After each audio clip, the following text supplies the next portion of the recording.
Hello to one and all, Jogta Academy ये YouTube channel में आप सभी का स्वागत। ये हमारी वीडियो है एचएस के प्रीलिम्स की एनालिसिस की वीडियो नंबर 2। पहली वीडियो हम आपके लिए लेके आ चुके हैं जिसमें हमने कुछ सब्जेक्ट्स का एनालिसिस किया है। जो रिमेनिंग आपके सब्जेक्ट्स है उसका एनालिसिस हम इस वीडियो में करने वाले हैं। तो मैं शुरुआत करूँगा इकनॉमी के एनालिसिस के। इकनॉमिक्स के जो क्वेश्चंस आए थे उसका एनालिसिस हम सबसे पहले करेंगे। देखिए, इस बार इकनॉमिक्स एक गेम चेंजर रहा है जीएस में, राइट, जहाँ पे आपको 15 से 16 क्वेश्चंस लगभग देखने को मिलेंगे जो कि पिछले 2-3 ईयर्स का अगर हम बात करें तो आपको देखने को नहीं मिलते थे। अब हम देखते हैं जैसे इकनॉमिक्स के कुछ टिपिकल इकनॉमिक्स, कुछ करंट बेस्ड, कुछ आपके रिसर्च बेस्ड क्वेश्चंस भी यहाँ पे देखने को मिले हैं। जैसे पहला क्वेश्चन आपका था, economic growth in country X will necessarily have to occur if. तो ये एक बहुत ही लॉजिक प्रिवेल करने वाली बात है। यहाँ पे इसका आंसर जो रहता है वो है there is a capital formation, क्योंकि इन चारों में से जो सबसे ज़्यादा एक्सेप्टेबल ऑप्शन आपको लग रही है वो आपकी सी रहेगी। तो जब कैपिटल फॉर्मेशन होता है तो it actually indicates the economic growth. Second question देखते हैं। ये एक टिपिकल इकोनॉमिक्स से क्वेश्चन आया है जिसमें आपसे थ्योरेटिकल पार्ट पूछा गया है। इकोनॉमिक्स में बहुत सारी थ्योरीज रहती है, उसमें से ये क्वेश्चन आपको देखने को मिलेगा। जैसे पहला स्टेटमेंट है, trickle down theory says that the business flourish since their profit ultimately trickle down to lower income individuals. तो ये बिल्कुल करेक्ट स्टेटमेंट यहाँ पे है। बिल्कुल ट्रिकल डाउन जो आपकी थ्योरी है वो यही कहती है कि if you try to grow the business entities, तो वो जो ग्रोथ है वो अल्टीमेटली ट्रिकल डाउन होती है नीचे वाले जो स्टार्टा के लोग हैं उन तक। ठीक है, तो ये अगेन एक करेक्ट स्टेटमेंट है। दूसरी स्टेटमेंट आपकी है, economic theory predicts that inequality will increase during recessions and decline during economic बूम्स, right. तो ये जो आपकी स्टेटमेंट है, राइट, तो ये इनकरेक्ट है। इसका आंसर आपका सी रह जाता है, जिसमें स्टेटमेंट 1 करेक्ट है, स्टेटमेंट 2 इनकरेक्ट है। देखिए, ये जो क्वेश्चन है आपका इनइक्वालिटी से बनता है। ये जो आपकी सेकेंड वाली स्टेटमेंट है, वहाँ पे एक थ्योरिस्ट थे जिन्होंने एक कर्व प्रपोज किया था जिसको हम कुज़नेट्स कर्व कहते हैं, जिसमें वो सिंपली कहते हैं, ये मैं आपको बिल्कुल सिंपल तरीके से बताने की कोशिश करूँगा। देखिए, इसमें ऐसा रहता है, जब भी इकोनॉमिक ग्रोथ होती है और इकोनॉमिक बूम होता है, बूम हेयर मीन्स कि economic growth is beyond the limit, है ना, ये वो काफ़ी अच्छी ग्रोथ इकोनॉमी की होती है इन टर्म्स ऑफ प्रोडक्शन। तो वहाँ पे इनइक्वालिटीज़ माने असमानता आती है इनकम में, राइट। वो कैसे? क्योंकि जब भी इकोनॉमिक बूम होता है तो सबसे पहले जो फ़ायदा होता है वो प्रमोटर्स या जो ओनर्स होते हैं उनको होता है। तो वो जो वेल्थ की कंडेंसेशन है वो एक जगह पे सेंट्रलाइज हो जाती है, इसीलिए हम इसको कहते हैं कि इनइक्वालिटी बढ़ती है, राइट। तो इसमें कुज़नेट्स कर्व का ये जो पॉइंट था ये कंसिडर करना चाहिए आपको, और इसका आंसर जो रहेगा वो सी रहेगा। नेक्स्ट क्वेश्चन आपका है, इसमें क्रोनोलॉजी पूछी है। क्रोनोलॉजी बेस्ड इस बार बहुत से क्वेश्चन हमें देखने को मिले थे, तो इसका आंसर बिल्कुल सिंपल है। इसका आंसर आपका 1, 3, 2 एंड 4 रहेगा, राइट। तो आप देखेंगे सबसे पहले आपकी नेशनल हेल्थ पॉलिसी है वो आई थी, राइट। तो इसको क्रोनोलॉजी में आपको अरेंज करना है। ऐसे क्वेश्चंस पिछले साल भी देखने को मिले थे और इस साल भी आपके पास काफ़ी ऐसे क्वेश्चंस हैं जिसमें क्रोनोलॉजी आपसे पूछी गई है। ओके, तो नेक्स्ट क्वेश्चन देखते हैं। करेक्ट इसमें भी आपसे सोशल सर्विसेज जो बहुत सारी रहती है गवर्नमेंट की तरफ से, उनके बारे में यहाँ पे भी क्रोनोलॉजी बेस्ड ये क्वेश्चन रहता है, राइट। तो अगर इसका आपका आंसर देखें तो इसका आंसर रहेगा 4, 3, 1, 2। सबसे पहले नेशनल सोशल असिस्टेंस स्कीम जो थी वो आई थी, फिर RSBY आपका आया था, फिर सुकन्या समृद्धि प्रधानमंत्री जनधन योजना, उसके बाद आपकी सुकन्या समृद्धि योजना which is latest in the entry, right. अब देखिए, इस क्वेश्चन का लॉजिक आपको देखना है। प्रधानमंत्री जनधन योजना have completed the 9 years, right. तो इसीलिए ये न्यूज़ में भी काफ़ी था, तो वहीं से ही ये मिलता जुलता एक लॉजिक रहा होगा जिस वजह से ये क्वेश्चन आपको देखने को मिल रहा है। चलिए नेक्स्ट क्वेश्चन हम देखते हैं। With reference to the steady decline in the mortality rate over the years, consider the following statements. तो ये mortality rates जो होती है, different types of mortality rates आप देखेंगे, infant mortality rate, maternal mortality rate, CMR child mortality rate, right? तो mortality rates भी काफ़ी न्यूज़ में है because mortality rates definitely India की डिक्रीज़ हुई है। अगर हम infant mortality rate की बात करें तो it has gone down to near about 117, right? तो ये जो मॉर्बिडिटीज़ होती है इसमें डिक्रीज़ हमें देखने को मिला है across the different types of mortalities, इसीलिए ये क्वेश्चन यहाँ पे आपको देखने को मिलेगा। तो इसका जो सही आंसर है वो 1 and 4, जहाँ पे आप देखेंगे जो ऐसे एपिडेमिक्स है जैसे ये कॉलरा है, आपका स्मॉल पॉक्स है, इसमें डिक्रीज़ देखने को मिला है, तो डेफिनेटली मॉर्टेलिटी रेट में भी डिक्रीज़ देखने को मिलेगा। और सैनिटेशन और हाइजीन जिससे फ़र्क पड़ा है MMR में यानी मैटरनल मॉर्टेलिटी रेट में, तो इसीलिए इसका आंसर रहेगा आपका 1 and 4, जो कि बिल्कुल सही करेक्ट स्टेटमेंट्स है। नेक्स्ट हम देखते हैं, राइट, तो ये एक ऐसा क्वेश्चन था विच आई वुड से कि इसके लिए आप तैयारी नहीं कर सकते हैं। See you have to remember for every subject कि कुछ क्वेश्चंस ऐसे रहते हैं जो डेडिकेटेड टू गॉड होते हैं, आई वुड से, जिसका आंसर एक्चुअली आपको निकालना it is really very difficult. तो these questions are out of those, क्योंकि ये जो लोग हैं ये लिखते रहते हैं इकोनॉमी के बारे में, but they are not that profound writers, right, जिसको आप पढ़ के जाएंगे यूजुअली, राइट। तो ये एक लिफ्टेड क्वेश्चन था, इसका आंसर आपका सी है, राइट। नेक्स्ट आप देखेंगे ये एक अरेंजमेंट है, बहुत इंपॉर्टेंट है। देखिए इसका भी लॉजिक आपको निकालना है। ये जो कमेटीज़ हैं इन्होंने पॉवर्टी की कैलकुलेशन के बारे में अपने अपने तरीके से मेजरमेंट के तरीके बताए थे, राइट। अगर इसकी क्रोनोलॉजी आप देखें तो अलग कमेटी सबसे पहले आई थी, फिर आप देखेंगे आपकी लगदावाला कमेटी आई थी आपकी 1973 में, फिर आप देखेंगे आपकी जो रंगाराजन कमेटी है 2012 में वो आई थी सॉरी उससे पहले तेंदुलकर कमेटी 2009 में, उसके बाद लास्ट में आप देखेंगे आपके पास रंगाराजन कमेटी है। तो इसका आंसर ये है, Rangarajan committee is the latest, right. तो ये 2012 की थी, तेंदुलकर 2009 की। तो ये एक पॉवर्टी की कैलकुलेशन के मेजरमेंट्स के तरीके इन कमेटीज़ में हाईलाइट या रेकमेंड इन्होंने किए थे, राइट। तो these committees are in relation to the poverty. चलिए नेक्स्ट क्वेश्चन देखते हैं। ये भी एक क्रोनोलॉजिकल क्वेश्चन है, राइट, जिसमें आपके अलग अलग रिकमेंडेशंस दी है अलग अलग इकोनॉमिस्ट ने, उनके बारे में पूछा गया है। तो अगर इसका आप आंसर देखेंगे तो सबसे पहले यहाँ पे जो भूटान के किंग थे जिग्मे सिंगे वांगचुक, उन्होंने 1970s में बताया था about the relevance of the gross national happiness, right. तो सबसे पहले आप देखेंगे तो इसका आंसर ये सी रहता है, राइट। तो थोड़ा सा ये ऑप्शन में हो गया है, इसका आंसर सी है वैसे, राइट, सी। तो इसमें जो इम्पॉर्टेंट है वो है ये है कि फोर्थ, फिर आप देखेंगे सेकंड, ये 1979 में हमें देखने को मिला था मॉरिस का जो ये PQLI था। फिर आप देखेंगे इसके बाद 1 यानी ये महबूब ul Haq prepared the HDI, right, along with of course Amartya Sen, ये 1990 की बात है, राइट। और उसके बाद आप लेटेस्ट देखेंगे आपके पास एल्कलाइन एंड फॉस्टर ने जो MPI है, जो कि एक बहुत फेमस इंडेक्स भी है ह्यूमन डेवलपमेंट रिपोर्ट का, राइट, उसके बारे में 2005 में ये कंसिडरेशन ली गई थी, इसीलिए इसका आंसर रहेगा आपके पास C, 4 2 1 3। चलिए नेक्स्ट क्वेश्चन हम देखते हैं। इसमें आपको मैच द फॉलोइंग करना है। सी ये बहुत आप देखेंगे अगर आपने बहुत इसको डीपली भी नहीं किया है फिर भी you can identify this, because इसमें जो इनिशियल आपके सस्टेनेबल डेवलपमेंट गोल्स है उसमें आप देखेंगे zero hunger is at the sustainable development goal number 2। तो इसको आप एलिमिनेशन मेथड से भी इस तरीके से इजीली कर सकते हैं, because there is only one option that says that SDG 2 is related to zero hunger, right. तो इसका आंसर आपका ए रहेगा। चलिए नेक्स्ट क्वेश्चन देखते हैं। अब ये इंपॉर्टेंट है, देखिए आप देख पा रहे हैं इस बार द पॉइंट इज़ इस बार बहुत सी ऐसी इंटरनेशनल ऑर्गेनाइजेशन की रिपोर्ट्स थी जिन्होंने इंडिया के इनइक्वालिटी या पॉवर्टी की सिचुएशंस पे हमें बहुत सारी रिपोर्ट्स में हाईलाइट किया गया था। जैसे आप देखेंगे वर्ल्ड इनइक्वालिटी रिपोर्ट पे इंडिया के बारे में, इनइक्वालिटी जो प्रिवेल कर रही है इंडिया में, इनकम इनइक्वालिटी, उसके बारे में हाईलाइट किया गया था। फिर स्टेट बैंक ऑफ इंडिया ने भी इनइक्वालिटी के बारे में एक रिव्यू किया था, और पॉवर्टी के बारे में तो there is always the eyes of the entire world. तो ये वहाँ से ये बेसिक आप देखेंगे स्टैटिक पार्ट है जो पॉवर्टी का, वहाँ से ये क्वेश्चन आ रहा है। अब इसका आंसर देखेंगे, इसका आप देखेंगे इसका आंसर है आपके पास B, sorry C is the correct answer to this, right. ये sorry B is the correct answer to this. देखिए ये बहुत इजी है करना। जैसे आप देखेंगे जो ऐसा व्यक्ति जो क्रोनिक पुअर होता है वो ऐसा व्यक्ति होता है जो पॉवर्टी लाइन के नीचे ही हमेशा रहता है इन हिज एंटायर लाइफ। फिर आप देखेंगे चर्निंग पुअर वो व्यक्ति होता है जो रेगुलरली कभी नॉन पुअर या पुअर की सिचुएशन में रहता है हमेशा। फिर नॉन पुअर वो व्यक्ति है जो कि आप देखेंगे कभी भी आप देखेंगे he is always above poverty line, इसका सी का 3 रहेगा, वो कभी भी पॉवर्टी लाइन के नीचे नहीं जाता है। और ओकेजनल पुअर कौन है? Who is rich most of the times but for some times में भी वो पॉवर्टी लाइन से बिलो चले जाए, राइट। तो इसका आंसर आपका बी रहेगा।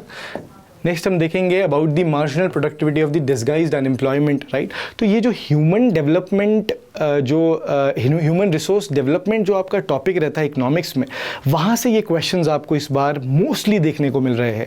चाहे आप पॉवर्टी की बात कर लीजिए, इनइक्वालिटी की बात कर लीजिए, अनएम्प्लॉयमेंट की बात कर लीजिए, ठीक है। तो इसका जो मेन एक बेसिक टॉपिक है वो आपका है ह्यूमन डेवलपमेंट जो है आपकी, या ह्यूमन रिसोर्स डेवलपमेंट, HRD। चलिए, ये पूछा गया है about the disguised unemployment, right. तो इसमें आप देखेंगे जो डिस्गाइज्ड अनएम्प्लॉयमेंट होती है उसमें the people who actually are it might appear कि वो नौकरी कर रहे हैं but they are actually not employed, right. जहाँ पे आपको ज़रूरत से ज़्यादा लोग देखने को मिलेंगे वो आपका डिस्गाइज्ड अनएम्प्लॉयमेंट रहता है। फॉर एग्जांपल, एक एग्रीकल्चरल फील्ड में 10 लोगों की ज़रूरत है but 10 people more are working there, तो 20 पीपल आर वर्किंग देयर। तो प्रोडक्टिविटी अल्टीमेटली हम 0 यहाँ पे लेते हैं, इसीलिए इसकी प्रोडक्टिविटी आपकी 0 रहेगी डिस्गाइज्ड अनएम्प्लॉयमेंट में। नेक्स्ट हम देखते हैं, ये एक इंडियन इकोनॉमी के बारे में बहुत सारे थिंकर्स, बहुत सारे जो इकोनॉमिस्ट है वो हमेशा से आप देखेंगे टिप्पणी या फिर रिकमेंडेशंस देते रहते हैं। तो यहाँ पे आप देखेंगे लॉयड और सुज़ैन रुडोल्फ जो थे, उन्होंने इंडिया की इकोनॉमी को बुलॉक कार्ट इकोनॉमी कहा था with respect to the India's inclination toward the agri जो इकोनॉमी है, एग्रेरियन इकोनॉमी है, उस कंटेक्स्ट में ये जो था जो क्वेश्चन था। ये एक अगेन एक इम्पॉर्टेंट क्वेश्चन है। ये देखा जाए तो माइक्रो इकोनॉमिक्स का एक क्वेश्चन यहाँ से बनता है। देखिए, इसका जो सही आंसर है, पहले आंसर पे आते हैं, वो है आपका डी, जिसमें आप देखेंगे हेड काउंट रेशो गलत है। ये जो स्टेटमेंट 1 है वो इनकरेक्ट है। अगर हम हेड काउंट रेशो कैलकुलेट करें तो हेड काउंट रेशो को कैलकुलेट करने का आपका जो total people who are below poverty line और टोटल पॉपुलेशन, तो जितने लोग बिलो पॉवर्टी लाइन है, यहाँ पे 4 लोग बिलो पॉवर्टी लाइन है, यहाँ पे भी 4 लोग हैं, और डिवाइडेड बाय टोटल पॉपुलेशन तो सबकी 4/10 ही आती है, इसलिए ये तो इनकरेक्ट होगी। और यहाँ पे आप देखेंगे पावर्टी गैप रेशो, ये सही स्टेटमेंट है आपकी, तो इसका आंसर रहेगा स्टेटमेंट 2। तो ये जो क्वेश्चन है ये यूजीसी के नेट में 2021 में पूछा गया था, तो ये वहाँ से लिफ्टेड क्वेश्चन है। इसको भी आप कंसिडर कर सकते हो a question that is dedicated to god, right. तो ये अल्टीमेटली ऐसे जीएस में डूएबल नहीं रहते, अदरवाइज अनटिल अनलेस आपने इसको पढ़ा नहीं है कहीं पे, ठीक है जी। तो ये आपका एनालिसिस था इकोनॉमिक्स का। अब इसके बाद जो बाकी आपके रिमेनिंग सब्जेक्ट्स हैं उनका भी हम एनालिसिस करेंगे। Thank you so much. तो चलिए दोस्तों, शुरू करते हैं। रिसेंटली एचएस प्रीलिम एग्ज़ाम में जो एचएस और एनवायरनमेंट सेक्शन से क्वेश्चन पूछे गए थे उससे रिलेटेड रिव्यू। आप जानते हैं जो क्वेश्चन थे वो बहुत ज़्यादा कंसेप्चुअल बेस, कोर ज्योग्राफी से नहीं रिलेटेड थे, बट यस हाँ कुछ लोकेशनल एस्पेक्ट, नेशनल पार्क या फिर कुछ कंट्रीज़ जो मैपिंग के पॉइंट ऑफ व्यू से, उनके ऑर्डर के पॉइंट ऑफ व्यू से इम्पॉर्टेंट थे, उस तरह के क्वेश्चन हमने इस एचएस के प्रिलिमिनरी एग्ज़ाम में देखे थे। तो चलिए हम शुरू करते हैं। तो यहाँ पर अगर आप फर्स्ट क्वेश्चन देखोगे तो वहाँ पर कुछ वेजिटेशन, नेचुरल वेजिटेशन से रिलेटेड क्वेश्चन है, जो अगेन अगर आप देखो the statement 1 says the teak is the dominant species in vast saline region of India. Second statement says babool vegetation pertain to tropical evergreen rainforest. सो अगर आप इन दोनों statement को देखोगे तो उसमें आपको दिखेगा कि टीक जो बेसिकली एक ट्रॉपिकल डेसिडस वेजिटेशंस है, तो अगेन सेलाइन जो वेजिटेशंस होती है सेलाइन रीजन में हेलोफाइट्स ग्रो करते हैं, और जो ये टीक है ये बेसिकली एक ट्रॉपिकल डेसिडस वेजिटेशन है। तो ये स्टेटमेंट भी गलत है, because not teak is not dominant species of saline region. Mangroves जो वेजिटेशंस है वो बेसिकली सेलाइन रीजन में ग्रो करती है। तो यहीं पर अगर आप दूसरा देखोगे, statement 2 says babool vegetation pertain to tropical evergreen rainforest. So ये स्टेटमेंट भी रॉन्ग है, because tropical evergreen rain forest में ट्रॉपिकल हार्डवुड ब्रॉड लीव का वेजिटेशन ग्रो होता है। और अगर आप बबूल को देखोगे तो बबूल बेसिकली एक थॉर्नी वेजिटेशन है, ये ट्रॉपिकल थॉर्नी वेजिटेशन है जो सेमी एरिड कंडीशन में ग्रो करती है।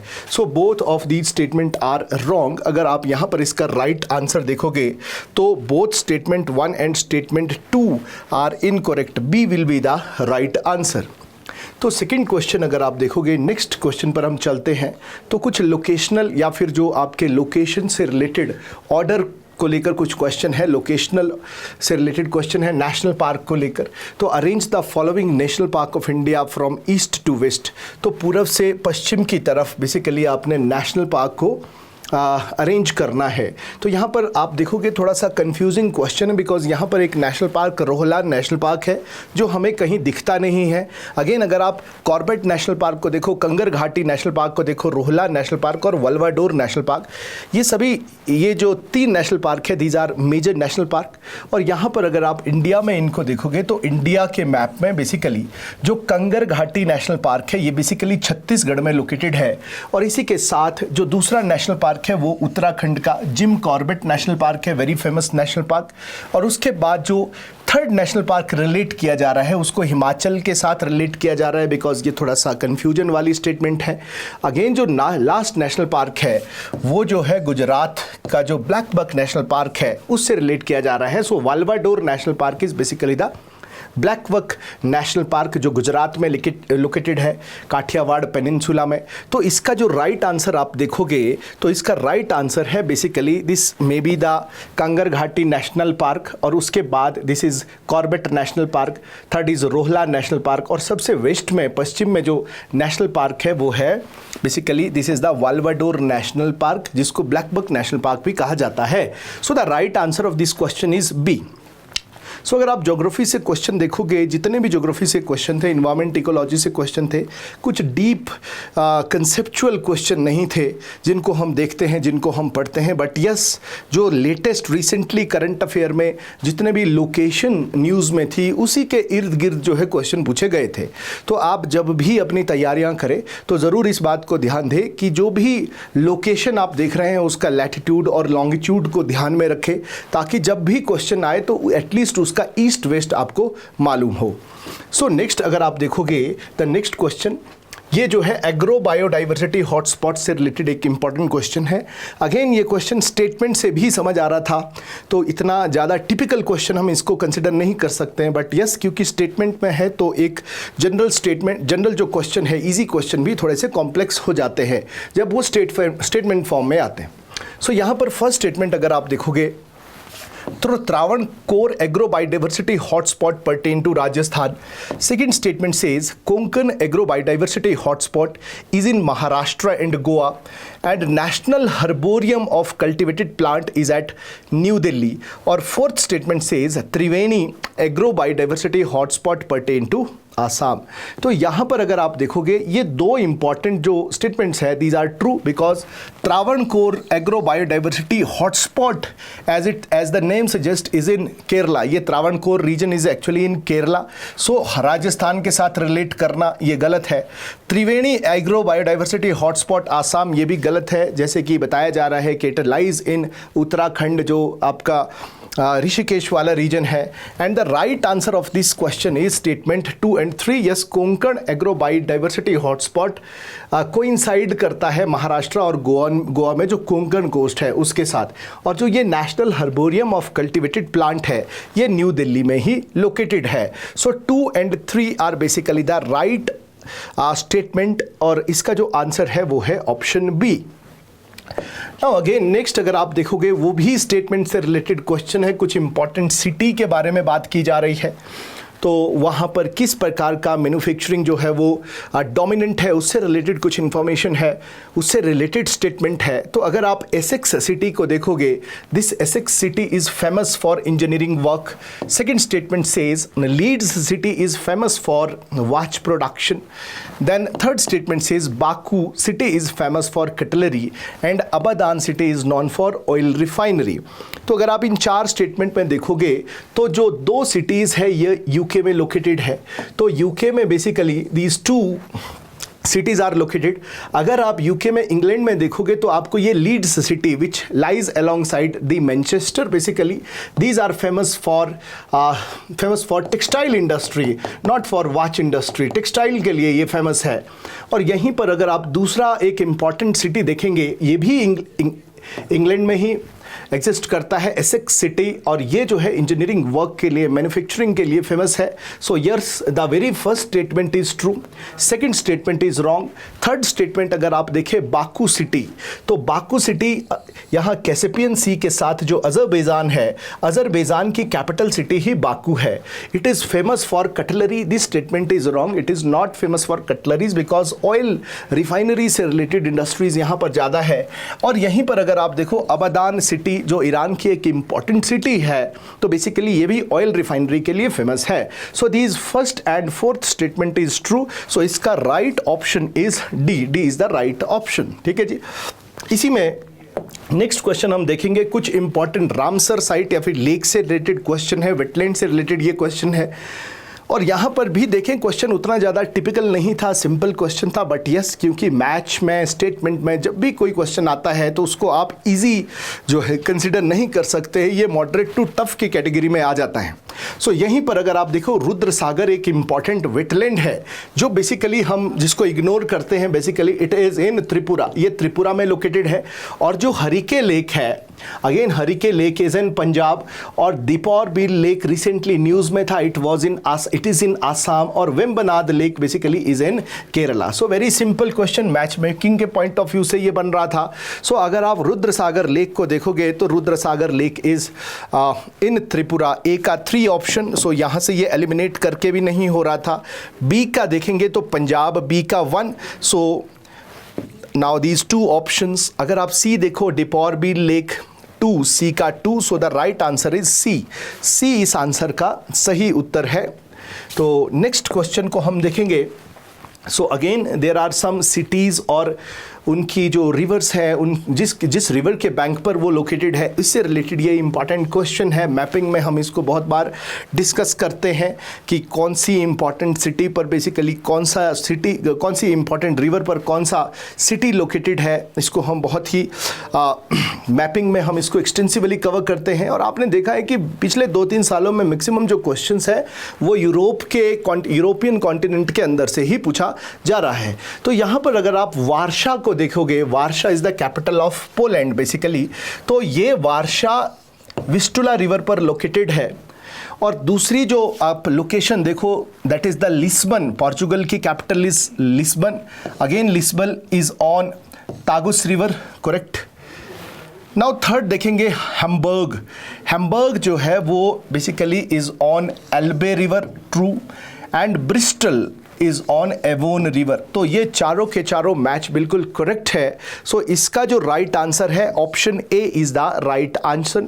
ए का 1, बी का 2, सी का 3 एंड डी का 4। सो ये जो क्वेश्चन था वेरी सिंपल क्वेश्चन, अगर किसी ने मैपिंग को एक्सटेंसिवली कवर किया होगा तो उसके लिए ये बहुत ईजी क्वेश्चन है। ना यहीं पर अगर आप देखोगे तो ग्लेशियर से रिलेटेड कुछ क्वेश्चंस पूछे गए हैं। ग्लेशियर की लोकेशन को लेकर, कौन सी रेंज पे कौन सा ग्लेशियर लोकेटेड है। तो यहीं पर अगर आप देखें लिस्ट 1 में ग्लेशियर है और लिस्ट 2 में रेंज एंड रीजन को डिपिक्ट किया गया है।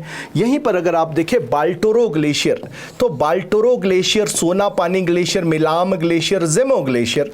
तो बाल्टोरो ग्लेशियर एक इंपॉर्टेंट ग्लेशियर है कराकोरम का। कराकोरम में और भी बहुत सारे ग्लेशियर है, सियाचिन है, हिस्पर है, Biafo, Baltoro. These are important glacier in important ranges, important glaciers in Karakoram range. Sonapani glacier Himachal Pradesh में पीर पंजाल रेंज में एग्जिस्ट करता है। यहीं पर अगर आप मिलाम ग्लेशियर की बात करें तो very important Milam glacier Kumaon Garhwal Uttarakhand में, जहाँ से काली शारदा रिवर का उद्गम होता है, तो दैट इज़ मिलाम ग्लेशियर। और जिमो ग्लेशियर ये जो है कंचनजंगा एवरेस्ट में सिक्किम में, जहाँ से तीस्ता रिवर का उद्गम होता है, ये ग्लेशियर वहाँ पर लोकेटेड है। सो फर्स्ट का अगर आप देखो तो फर्स्ट का जो मैच है दैट इज़ 3, ए का 3 एंड अगेन बी का सोनापानी का 1, B 1। So the right answer is C. तो बी का 1, सी का 4th ऑप्शन आ जाता है Milam glacier Kumaon Garhwal and D का 2nd ऑप्शन आ जाता है। सो इसका right option is C is the right option. तो यहाँ पर आप देखो तो लोकेशन से बहुत सारे क्वेश्चन पूछे गए, बहुत डेप्थ ज्योग्राफी, कंसेप्चुअल ज्योग्राफी को कहीं भी नहीं पूछा गया है। नाउ नेक्स्ट आ जाइए। तो given below are the 2 statement, यहाँ पर 2 स्टेटमेंट है। अगेन यहाँ पर भी आपको बहुत सीरियस अंडरस्टैंडिंग लैटिट्यूड, लॉन्गिट्यूड या फिर डायरेक्शन का नॉलेज होना चाहिए। अगेन अगर आप देखें first statement, bubble मंडेव Strait of the tip of Yemen is a maritime choke point in Red Sea crisis. दूसरा स्टेटमेंट बोलता है Bab el Mandeb strait form the western entrance to Red Sea. So अगर आप bubble मंडव को देखोगे तो ये red सी है बेसिकली, और रेड सी में तो यहाँ से जो है रेड सी के लिए अगर आप यहाँ से एंट्री लो तो ये बबल मंडव है। So Bab el Mandeb strait form the western entrance, not so because ये वाला वेस्टर्न एंट्रांस है। So Bab el Mandeb mark the eastern entrance to Red Sea. So this second statement is wrong. First statement says Bab el Mandeb strait of the tip of Yemen is maritime choke point in Red Sea. ये एक important statement है। तो पहला जो है Bab el मंडव एक important straight है, Arabian सी को रेड सी से कनेक्ट करता है, and again it mark the eastern entry point to Red Sea. So second statement is wrong and the first statement जो है correct है। तो इसका जो right answer है statement 1 is correct and statement 2 is incorrect. C is the right answer. यहीं पर एक इम्पॉर्टेंट एस्पेक्ट एग्रीकल्चर से लिया गया है, जो लोकल एग्रीकल्चर या फिर शिफ्टिंग कल्टिवेशंस होती है, slash and burn agriculture practice होती है, उससे ये क्वेश्चन पूछा गया है। तो podu form of shifting cultivation is popular in which of the following state. तो यहाँ पर कुछ स्टेट्स दी गई है, ओडिशा, केरला, असम एंड छत्तीसगढ़। तो देखें यहाँ पर जब आप देखें इस पर्टिकुलर रीजन में, यहाँ पर उड़ीसा है और उड़ीसा के साथ लगता हुआ आंध्र प्रदेश, और आंध्र प्रदेश के साथ यहाँ तेलंगाना, और ये है छत्तीसगढ़। तो बेसिकली जो पोडू है, पोडू को अभी तक जो किताबों में लिखा गया है that is principally in Andhra Pradesh and Telangana region, but yes option ही खुद बताते हैं कि it is Orissa. So principally 3 region में पोडू टाइप का शिफ्टिंग कल्टीवेशन प्रैक्टिस किया जाता है। One is Orissa, then it is Andhra Pradesh and Telangana. So the right answer इस क्वेश्चन का is A is the right answer. ठीक है जी। नाउ अगेन इस सेक्शन से बार बार क्वेश्चन पूछा जाता है कौन सी स्टेट में कौन सा ट्राइब किस प्रकार का शिफ्टिंग कल्टीवेशन को प्रैक्टिस करता है। नाउ नेक्स्ट आ जाइए, एक इंपॉर्टेंट क्वेश्चन इंडस्ट्री से रिलेटेड है। अगेन कहीं बुक में हमें नहीं मिलता है, बहुत अप्लाइड टाइप का नॉलेज इसके लिए चाहिए। अगेन शिशगार्स are the skilled worker of, कौन सी इंडस्ट्री से रिलेटेड शिशगार लोग जो है एसोसिएटेड है। सो ऑब्वियसली यूपी में ये कुछ एक वर्कर्स है जो ग्लास इंडस्ट्री के साथ एसोसिएटेड है, शीशे के साथ एसोसिएटेड है।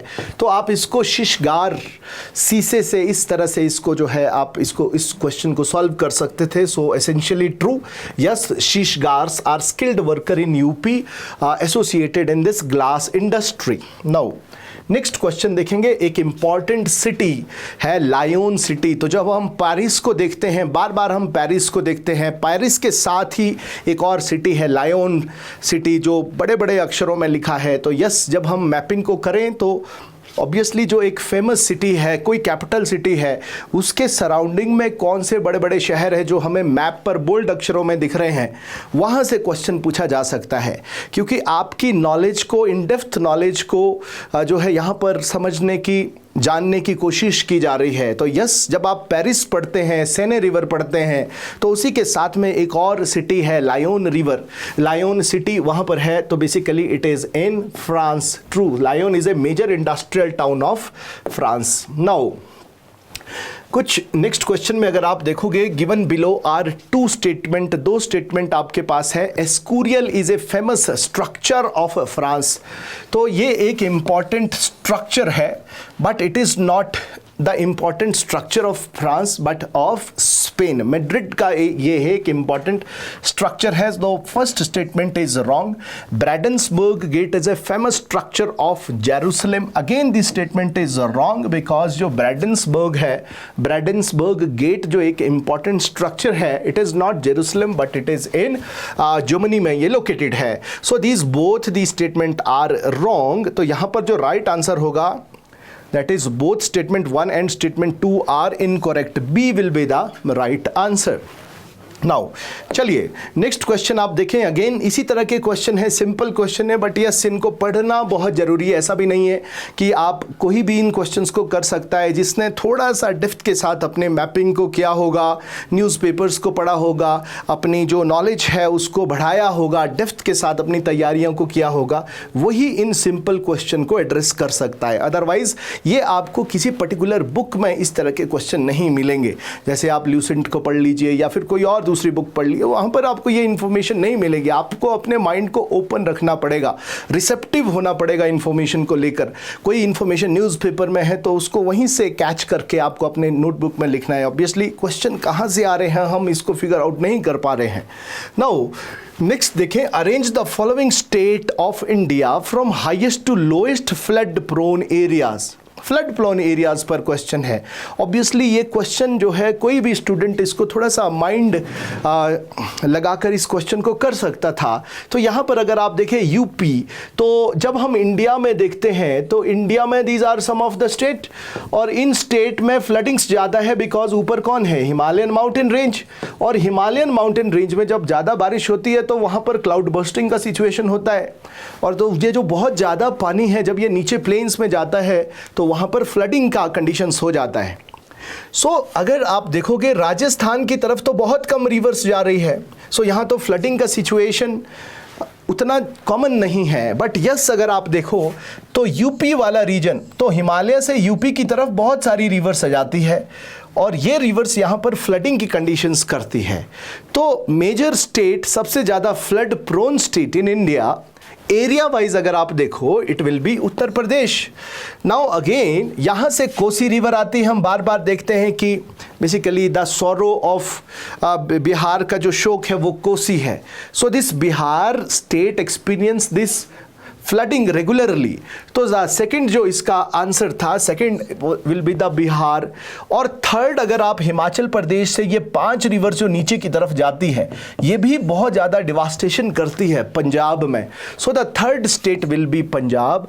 एंड लास्ट में कौन था, राजस्थान। तो इसका जो राइट आंसर है वो है option 4, then option 1, then option 2 and then option 4, 1, 2 and 3 will be the right answer. B is the right answer. तो ये क्वेश्चन को आप कर सकते थे बिकॉज यस इसमें देखो राजस्थान है, एरिड रीजन है। सो यहाँ पर जो फ्लडिंग है वो उतना इंसिडेंटेड नहीं है बिकॉज बहुत सारी down flowing Himalayan river Rajasthan की तरफ नहीं जाती है। बट यस सारी के सारी जो रिवर्स का फ्लो है वो इस साइड को है या फिर पंजाब में है। 5 नदियाँ पंजाब की तरफ जाती है। तो एसेंशियली पंजाब भी बहुत ज़्यादा फ्लड प्रोन स्टेट है, बट यूपी और बिहार में भी फ्लड के लिए ससेप्टेबिलिटी बहुत ज़्यादा है। So the B is the right answer. Again अगर आप नेक्स्ट क्वेश्चन देखोगे तो ये अगेन अरेंजमेंट से रिलेटेड क्वेश्चन है। Arrange the following centre of cotton textile industry in India from north to south. ऐसे क्वेश्चन बहुत है जिसमें ये लोकेशन का ऑर्डर पूछा गया है, north to south, east to west. तो अगेन जब भी आप कोई इंफॉर्मेशन को जॉट डाउन कर रहे हैं तो उसके लोकेशन पर जरूर फोकस करें। तो यहाँ पर अगर आप देखें कॉटन टेक्सटाइल इंडस्ट्री से रिलेटेड ये क्वेश्चन है। और इंडिया में आपको जो इंडस्ट्रीज दिखेगी सबसे नॉर्दर्न मोस्ट पॉइंट पंजाब में essentially it is Phagwara. Then आप उड़ीसा में जाओगे it will be Cuttack. Then third अगर आप जाओगे then we have this Andhra Pradesh का गुंटूर। और साउथ में it is Tirupati.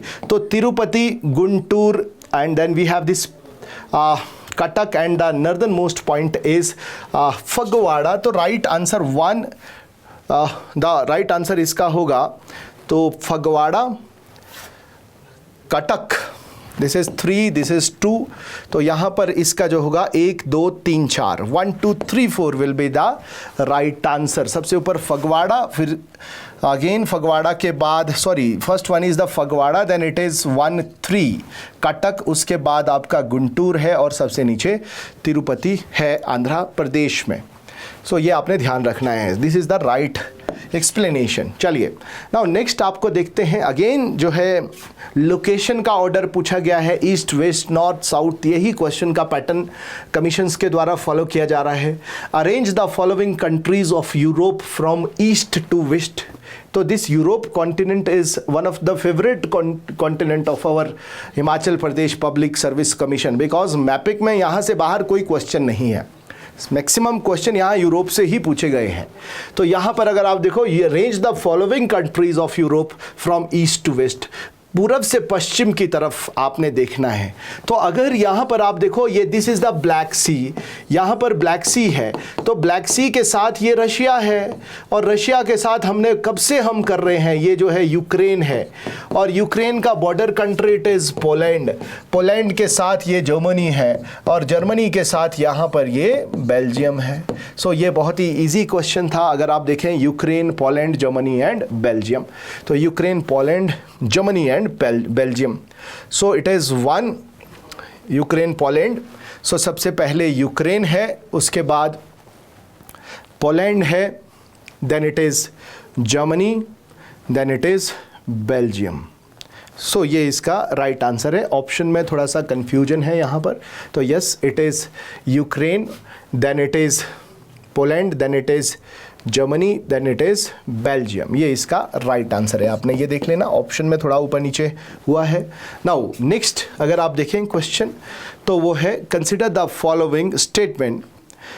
Again national park और बायोस्फीयर रिजर्व से रिलेटेड ये क्वेश्चन पूछा गया है, कुछ इंपॉर्टेंट प्रोटेक्टेड एरिया से रिलेटेड क्वेश्चन है। यहाँ पर अगर आप देखें, सबसे पहला स्टेटमेंट बता रहा है सिमलीपाल बायोस्फीयर रिजर्व कहाँ पर लोकेटेड है। हम बार बार इसको करते हैं कि ये बायोस्फीयर रिजर्व उड़ीसा में लोकेटेड है, सिमलीपाल। दूसरा, Panna biosphere reserve in Madhya Pradesh, this very statement is true, yes Panna biosphere reserve Madhya Pradesh में लोकेटेड है। Bhadrak mangrove pertain to Orissa, this statement is also true. और last statement says gulf of Kutch is the largest mangrove of India, ये statement गलत है। तो अगर आप देखोगे 2 and 3 is the right answer, क्योंकि यहाँ पर जब आप देखते हैं तो उड़ीसा में यहाँ पर इंडिया में, तो यहाँ पर सबसे बड़ा mangrove is not basically Bhadrak, but it is not Rajasthan Gulf of Kutch, but it is Sundarban का डेल्टा। सुंदरबन का जो मैंग्रोव फॉरेस्ट है वो वर्ल्ड का सबसे बड़ा मैंग्रोव फॉरेस्ट है। Bhadrak mangrove forest essentially it is in Orissa, Bhadrak district in Orissa. Bhitarkanika mangrove forest यहाँ है, पिकोरम मैंग्रोव फॉरेस्ट यहाँ है। सो इसका जो राइट आंसर है 2 and 3 is the right option, D इसका जो है राइट आंसर है। चलिए नाउ नेक्स्ट देखते हैं, कंसिडर द फॉलोइंग स्टेटमेंट। यहाँ पर कुछ स्टेटमेंट है, रिवर्स को लेकर ये क्वेश्चन है। तो पहली स्टेटमेंट सेज तेल is the right bank tributary of Mahanadi, right bank tributary of Mahanadi. तो जब हम यहाँ पर बनाते हैं तो यहाँ से महानदी जा रही है, तो यहाँ से इसको तेल रिवर इसको ज्वाइन करती है। सो यस तेल जो है इसकी राइट बैंक ट्रिब्यूटरी है। Now the delta of Godavari is Lobate type, yes Godavari का जो डेल्टा है वो लोबेट टाइप का, राजमुंद्री से बाहर की तरफ ओपन होता है, स्प्रेड होता है, तो ये लोबेट टाइप का डेल्टा है, यस इट इज ट्रू।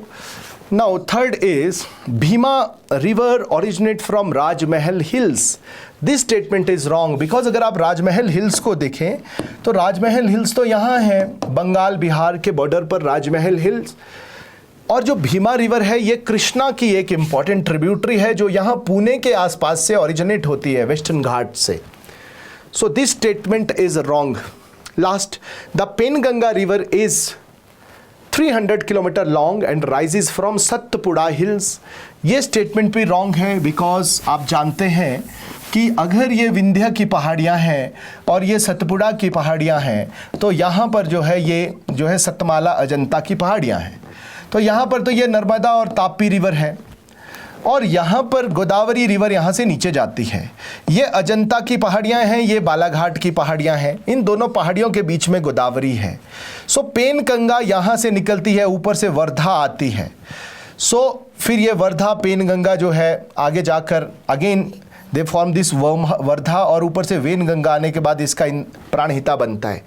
सो जो पेनगंगा रिवर है ये ट्रिब्यूटरी है गोदावरी की, लेफ्ट बैंक ट्रिब्यूटरी, बट ये सतपुड़ा हिल से नहीं, अजंता हिल से ओरिजिनेट होती है। So 3 and 4 statement are wrong, first and second statement are true, ये भी ठीक है। नाउ नेक्स्ट क्वेश्चन देखते हैं, वो है given below are 2 statement. First statement says Directorate of Forest Education is located in Agartala. दूसरा, Tropical Forestry Research Institute is located in Jabalpur. Now यहाँ पर आपने देखना है कि अगरतला नॉर्थ ईस्ट में, तो ये रॉन्ग स्टेटमेंट है because directorate of forest education not in Agartala but ये देहरादून में लोकेटेड है। सेकंड स्टेटमेंट ट्रू है, ट्रॉपिकल फॉरेस्ट्री रिसर्च इंस्टीट्यूट जो है जबलपुर में ही है, मध्य प्रदेश के जबलपुर में लोकेटेड है। So the first statement is incorrect और दूसरी स्टेटमेंट जो है करेक्ट है। D is the right answer of this question. Now next आ जाइए, next is the arrange the following institute of India from north to south. तो national bureau of animal genetics, national bureau of animal genetics कहाँ है? ये करनाल में located है, this is in Karnal animal genetics. और national bureau of plant genetics ये दिल्ली में located है। Now national bureau of fish genetic ये लखनऊ में लोकेटेड है, this is in Lucknow. And last one is national bureau of agriculture insect resources, ये बेंगलुरु में located है, located in Bengaluru. So again first second third fourth इसका सिंपल आंसर है, first second third fourth, A is the right answer of this question. Now next अगर हम देखें तो ये आज का जो हमारा इन्वायरमेंट इकोलॉजी और ज्योग्राफी सेक्शन का एक इम्पॉर्टेंट रिव्यू था आपके रिसेंटली एचपीएस एग्ज़ाम में जो क्वेश्चन पूछे गए थे। एंड अगेन आप अगर देखें तो प्रीलिम का एक ट्रेंड बन गया है कि यहाँ पर जो क्वेश्चन है एक statement based question, match of the following question, और जो लास्ट कैटेगरी ऑफ क्वेश्चन है दैट इज़ जो है वो MCQs बहुत कम क्वेश्चन पूछे जा रहे हैं। तो statement match of the following question ज़्यादा है और सबसे ज़्यादा क्वेश्चन पर फोकस किया जा रहा है खासकर ज्योग्राफी में, वो है locational order, north to south, east west. तो जब भी आप कोई लोकेशन को, ज्योग्राफिकल लोकेशन को लोकेट करें तो essentially it is highly relevant कि आप उसके लैटिट्यूड लॉन्गिट्यूड को देखें, उसके सराउंडिंग में जो सिटीज़ है या फिर कोई भी ज्योग्राफिकल लोकेशन है उसको भी लोकेट करें। ईस्ट वेस्ट नॉर्थ साउथ इस तरह के पॉइंट ऑफ व्यू से जो है आप किसी भी इंफॉर्मेशन को पढ़ें, उसको अपनी कॉपी में लिखें, तब आप प्रीलिम एग्ज़ाम को बहुत इजीली, ज्योग्राफी सेक्शन को बहुत इजीली टैकल कर सकते हैं। अदरवाइज यस, बुक्स में इंफॉर्मेशन को बहुत रेंडोमाइज कर दिया गया है, तो उसको आपने अपने अकॉर्डिंग, अपने एग्ज़ाम के रिक्वायरमेंट के अकॉर्डिंग अरेंज करना है। नेक्स्ट वीडियो आपके बीच में जो हिमाचल प्रदेश जीके सेक्शन का एचएस का रिव्यू होगा। धन्यवाद। चलिए जी, अब शुरू करते हैं हमारा आखिरी सेक्शन हिमाचल प्रदेश। अब हम हिमाचल प्रदेश के रिव्यू और एनालिसिस को यहाँ पर करेंगे। तो जो पहला क्वेश्चन है वो है हमारा, Patsari is a small tributary of Tons. और जो पटसारी है वो खड़ा पत्थर से शुरू होती है। जो हमारी पटसारी रिवर है वो हमारी पब्बर की डायरेक्ट ट्रिब्यूटरी है। और यहाँ पर एक वर्ड मेंशन किया है स्मॉल। ऐसे तो हम बोल सकते हैं कि जो पटसारी है वो आपके पब्बर की ट्रिब्यूटरी है और पब्बर आपके फिर टॉन्स की ट्रिब्यूटरी है, फिर ये यमुना की ट्रिब्यूटरी है। क्योंकि यहाँ पर एक वर्ड यूज किया हुआ है स्मॉल, तो एक डायरेक्ट रिलेशनशिप एस्टैब्लिश यहाँ पे कर रहा है। इसके लिए हम यहाँ पे समझते हैं कि जो पहली स्टेटमेंट है वो इनकरेक्ट है और दूसरी स्टेटमेंट आपकी करेक्ट है, क्योंकि ये आपके खड़ा पत्थर शिमला हिल से ही निकलती है। ठीक है जी। So your first statement is incorrect and your second statement is correct. Answer is your D. ठीक है, तो फेयरली सिंपल क्वेश्चन था ये। उसके बाद आप देखेंगे बड़ा शिगरी के बारे में यहाँ पे मेंशन्ड है। बड़ा शिगरी को कहा गया है कि इसको सबसे पहली बार सर्वे किया था वॉकर और पॉस्क इन 1906 में, और ये लार्जेस्ट ग्लेशियर है। तो बड़ा मीन्स योर लार्ज, बिग, और Shigri means your glacier only. So second statement तो करेक्ट हो गई आपके। और अगर आप देखेंगे आपकी अगर सेकंड स्टेटमेंट करेक्ट हो गई, पहली स्टेटमेंट भी यहाँ पर हमारे करेक्ट है। अब जनरली ये जो इंफॉर्मेशन है ये आपके बुक्स में जनरली मिसिंग है, जितनी भी हमारी गो टू बुक्स है।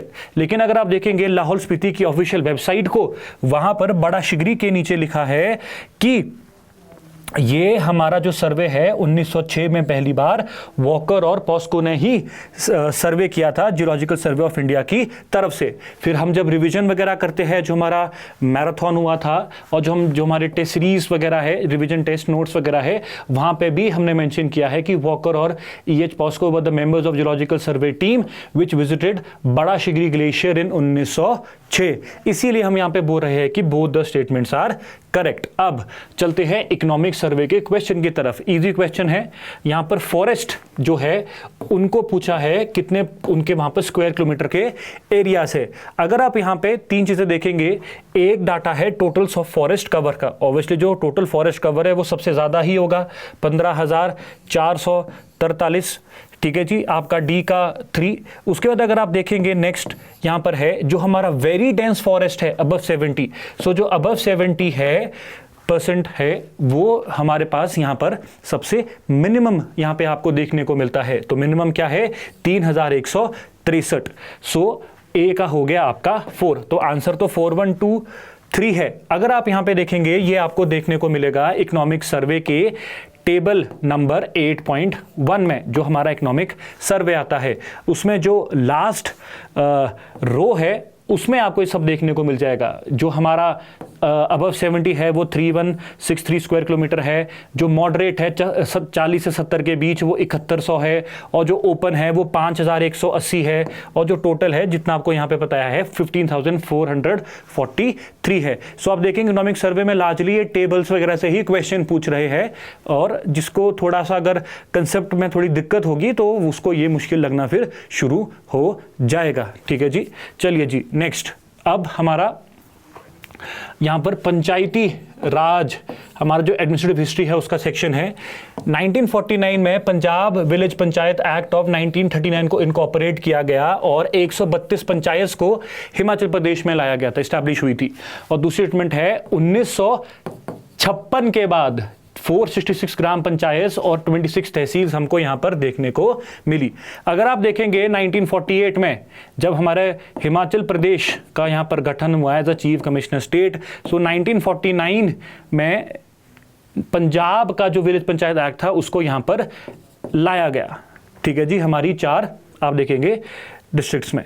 फिर आप यहां पे देखते हैं जो बिगनिंग थी उसको 1949 में लाया और Punjab village panchayat act of 1939 को एनफोर्स किया, जिसमें 132 पंचायत को एस्टैब्लिश किया गया था। उसके बाद अगर आप देखेंगे सही मायने में 1952 में जो हमारा पंचायती राज एक्ट जब आया और उसको एनफोर्स किया हमने, कब किया 1954 में, उसके तहत हमारा सब कुछ एडल्ट सरफराज वगैरह आया। उस कंटेक्स्ट में आप देखेंगे बाय द एंड ऑफ 1956 यहां पर क्लियरली मेंशन्ड है जो रूरल लोकल बॉडीज थी उसमें ग्राम पंचायत 466 है, तहसील पंचायत 26 है, और जो जिला पंचायत है वो यहां पर 3 है। तो हमारे से पूछा था ग्राम पंचायत और तहसील पंचायत के बारे में। So both statements were your true statements, both हमारी दोनों स्टेटमेंट यहां पर ठीक है। तो ये हम ऑलरेडी जब हम अपना मेंस का सेक्शन देखते हैं तब हम इसको कंप्लीट करते हैं, और जो भी आपको क्लास नोट्स वगैरह होते हैं उसमें आपको ये सब हमारा सब देखने को यहां पर डाटा मिल जाता है हमारे क्लासरूम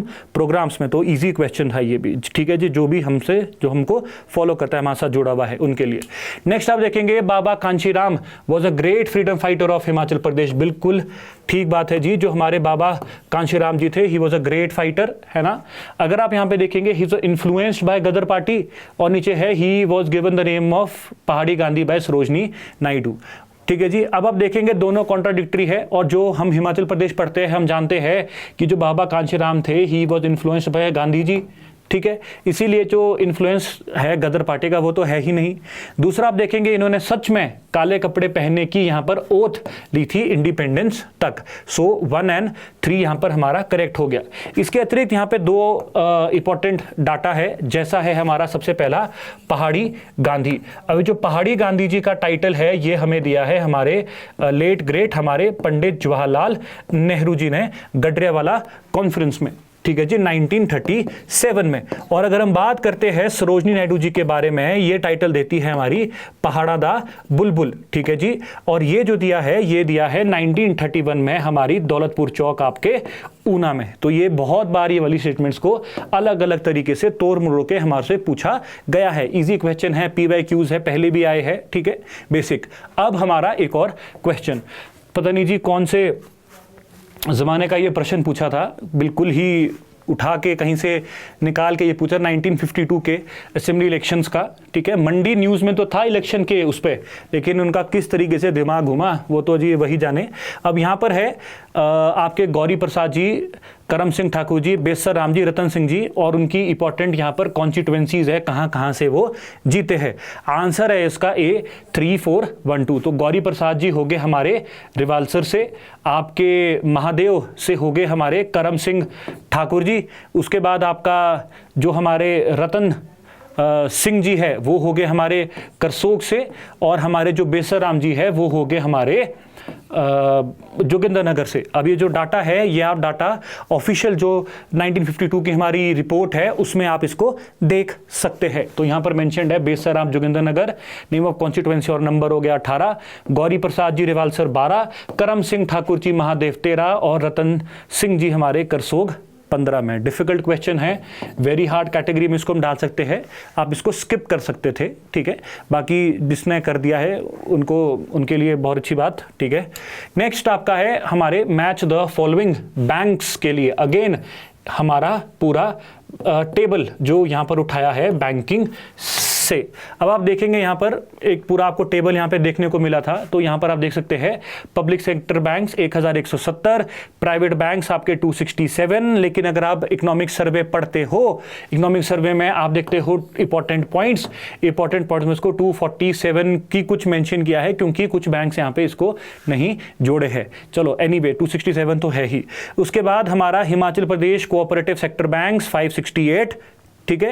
एंड हमारे जो ग्रामीण बैंक है वो है 274। तो हमारे जो ग्रामीण बैंक है वो है आपके 274, कोऑपरेटिव बैंक है 568, पब्लिक बैंक्स है 1170, और प्राइवेट सेक्टर बैंक्स है 267।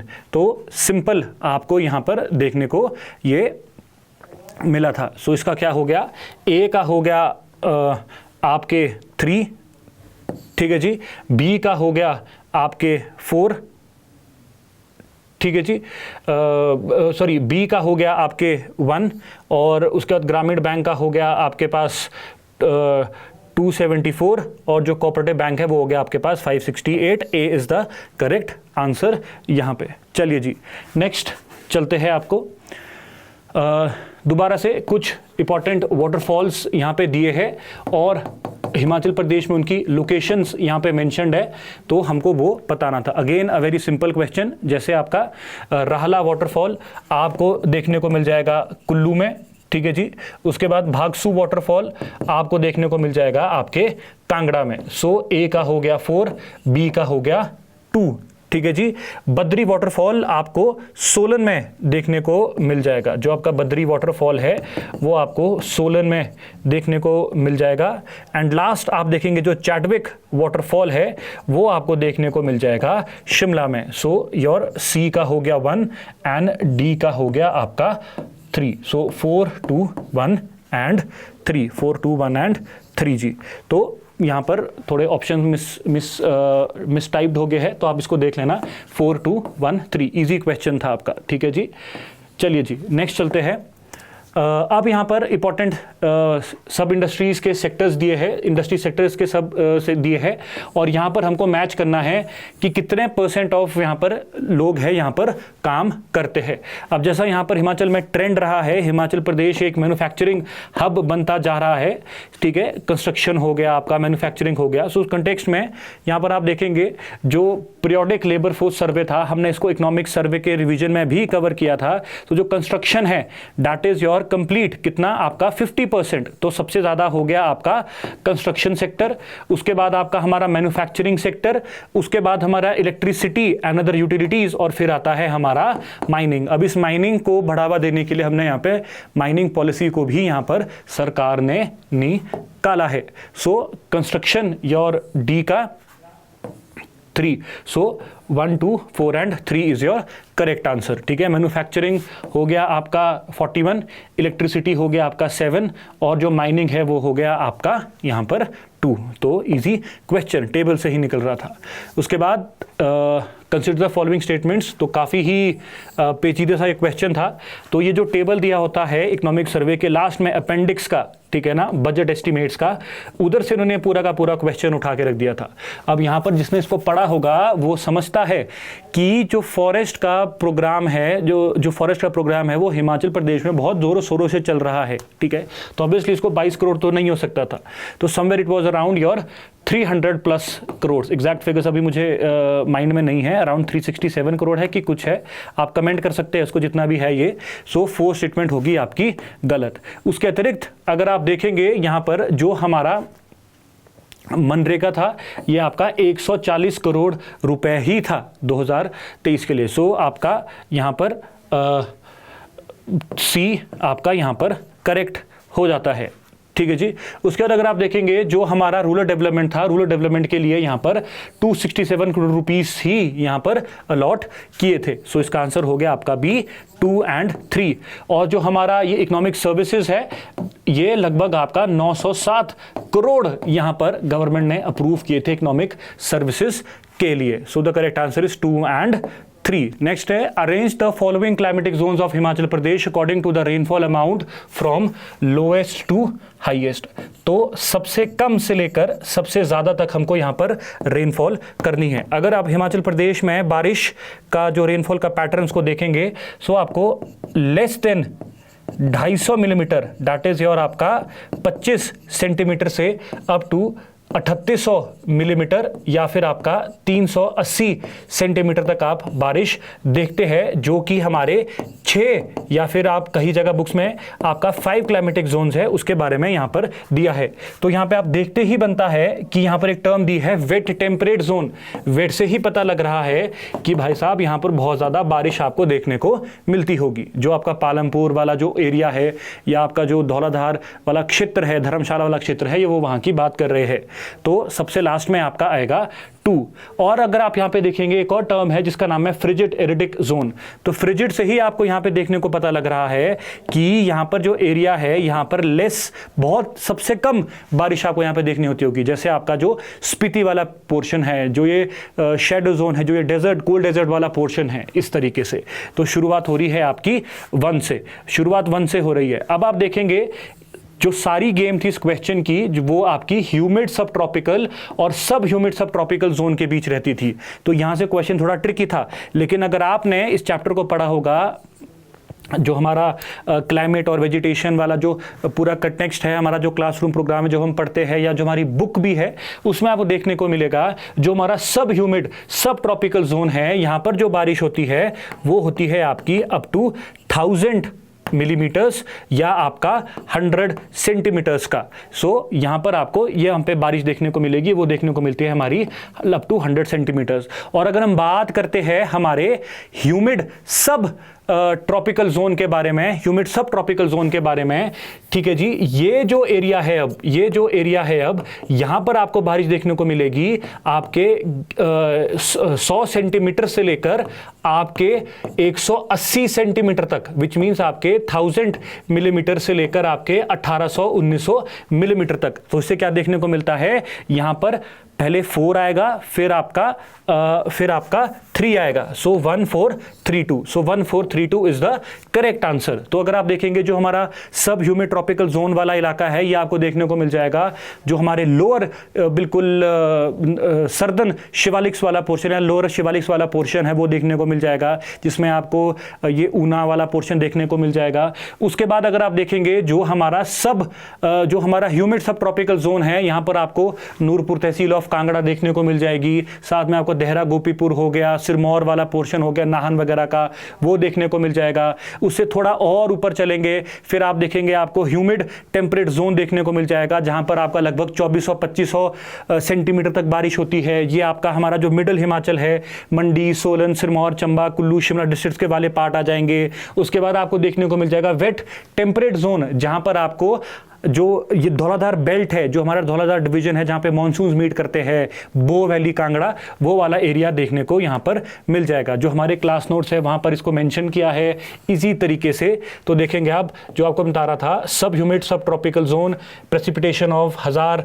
Millimetre, humid sub tropical zone 1000 से 1900 मिलीमीटर, फिर wet temperate zone up to आपका 3900 3800 मिलीमीटर, ह्यूमिड टेम्परेट जोन आपका अप टू 1000 से 2500 मिलीमीटर, सब ह्यूमिड टेम्परेट एल्पाइन हो गया हमारा, और हमारा फ्रिजिड जोन हो गया जो कि लेस देन आपका 25 सेंटीमीटर आपको देखने को मिलता है। तो फेली थोड़ा ट्रिकी क्वेश्चन था बट डूएबल क्वेश्चन था।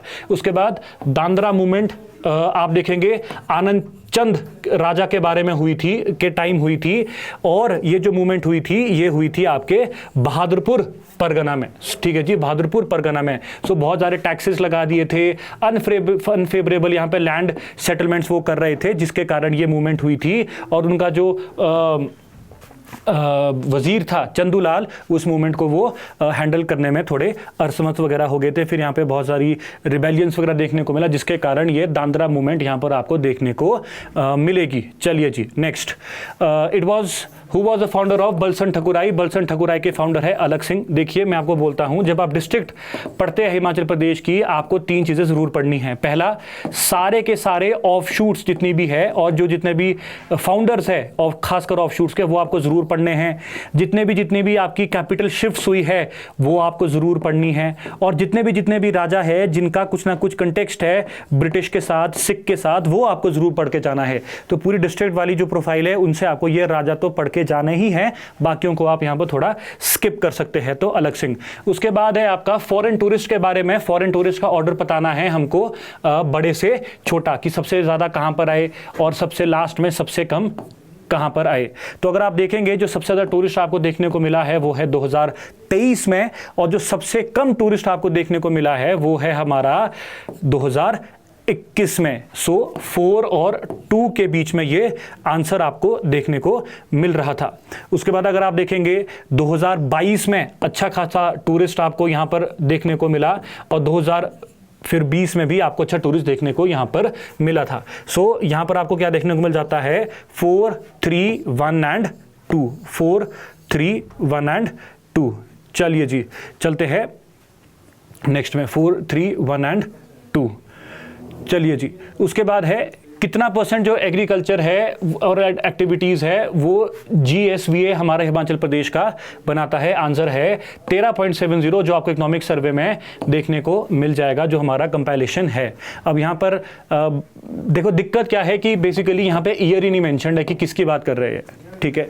तो कुछ बच्चे ऐसे हैं जिन्होंने देखा 14 भी इसका पढ़ा है एक जगह पे, तो उसको कोई 14 भी करके आया है, तो उनका वो अनफॉर्चुनेटली गलत हो जाएगा। इसका जो आंसर है वो है 13.70, बट कमीशन को थोड़ा ईयर ओवर मेंशन करना चाहिए। प्रॉपर तरीके से आप इतना बड़ा एग्जाम कंडक्ट करा रहे हैं, तो क्वेश्चन का जो पूछने का तरीका है वो भी कुछ प्रॉपर ही होना चाहिए।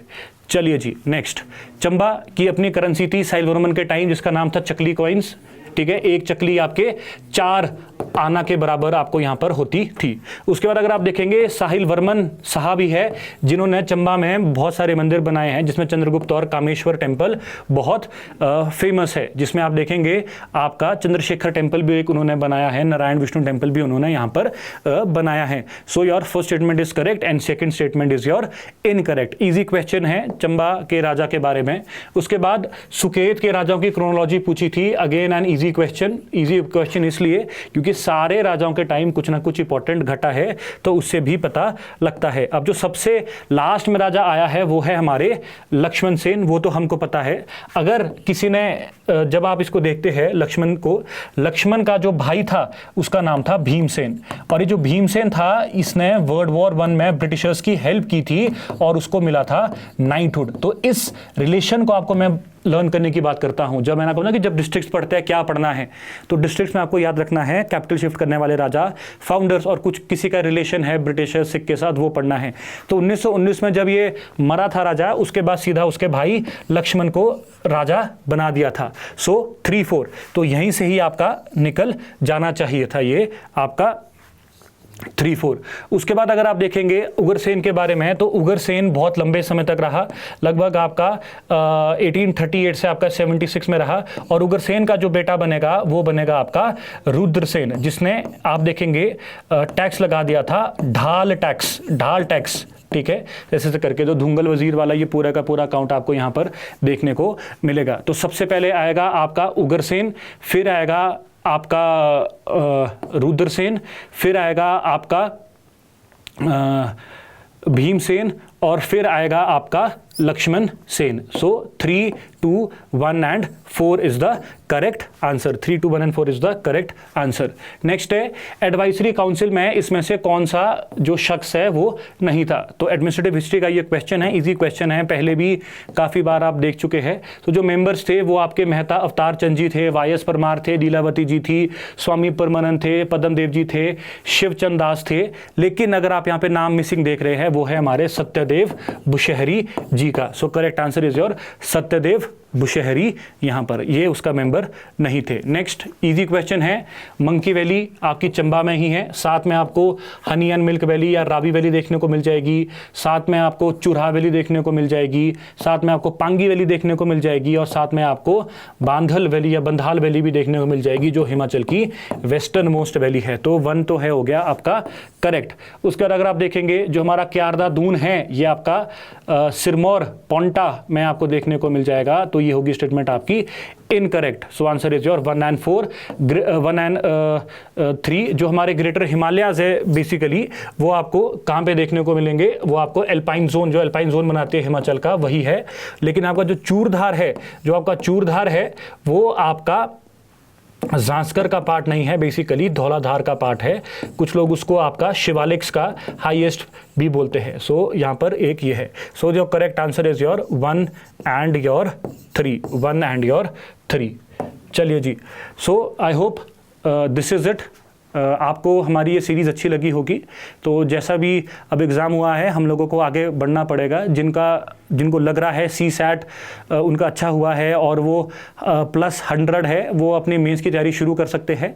लेकिन जिनको अभी CSAT से थोड़ा धक्का पहुंचा है वो गिव अप ना करें और अपनी अलाइड की प्रिपरेशंस को और स्ट्रॉन्ग करें। और साथ में CSAT को आप कम से कम मतलब 30 से 40-50 दिन तो ज़रूर दीजिए। थोड़ा थोड़ा जब आपको लगता है कि प्रीलिम्स नज़दीक आने वाला है, महीना या 1.5 महीना पहले थोड़ा थोड़ा 2-2 घंटे उसको पढ़ते रहिए। अब जो है जैसा है आपके सामने है, आप कमेंट करके वगैरह कमीशन को पेपर के बारे में वो तो बात की बातें हैं, पर अभी जो आपके हाथ में है वो है अच्छे से तैयारी करना जी। चलिए जी, थैंक यू सो मच। जय हिंद, जय हिमाचल।